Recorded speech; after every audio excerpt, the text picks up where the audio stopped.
All right, 3-minute flight instructor here with a flight lesson. Scene one, take one.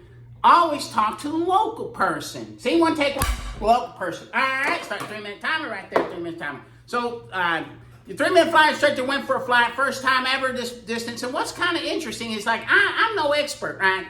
And pretty obvious I'm no expert because I'm ground. But anyway, you know, I went on this flight, so it's fresh in my mind the things I'm learning like a new student. I may be a flight instructor, I may be all this, but I'm still a new student, right? Student of life, student learning every time. So I learned my first time flying in the mountains this trip. You know, went down there in Tennessee in the Southern Mountains, Brasstown Bald and all that.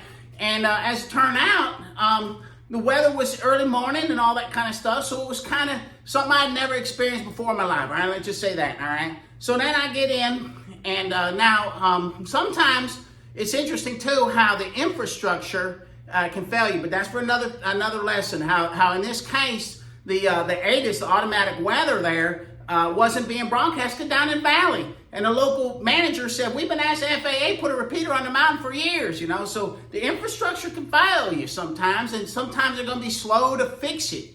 You know, let's hope they fix that thing. Put a repeater up there. Anyway, so it just so happens when I landed, my knees are shaking. No, that a little bit of exaggeration, but. I said, yeah, and then I talked to the airport manager and said, sir, is there anybody, because I just was a fuel stop and kind of trying to get home because I was feeling ill. And so the man said, you lucky Bob.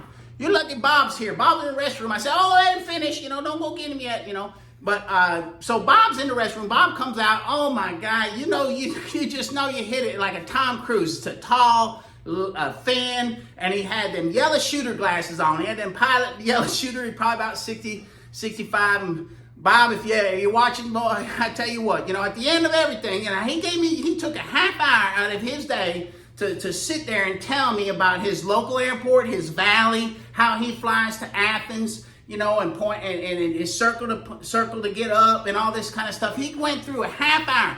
At the end of that time, I said, Bob, you know, I said, sir, I can't thank you enough. And I have my 3-minute flight instructor shirt on there. He probably looking at that going, oh, man, that man a clown. But he instructed me. And what does that Bob tell me at the end of it? I said, Bob, what do I owe you for this? He goes, we call that a professional courtesy. There you go, folks. I'm telling you what, this man is just that this is what you'll find in the flight instructor corps, all right? You'll find these folks. And now, you know, sometimes I think they can get a little hardened because, you know, fair, firm, and friendly. You look in the FOIA, the Fundamentals of Instruction, man, that picture, again, that's the Bible. They don't ever change that. FAA should never change that thing. But it's fair, firm, and friendly. Sometimes the firmness, you know, like I think in some examples when a flight school gets groupthink or something like that, and they're kind of firm, telling someone, hey, maybe this flying's not for you. But other than that, these are incredible folks. And Bob, that one's for you. All right, 3-minute flight instructor, time ran out. Ta-ta for now.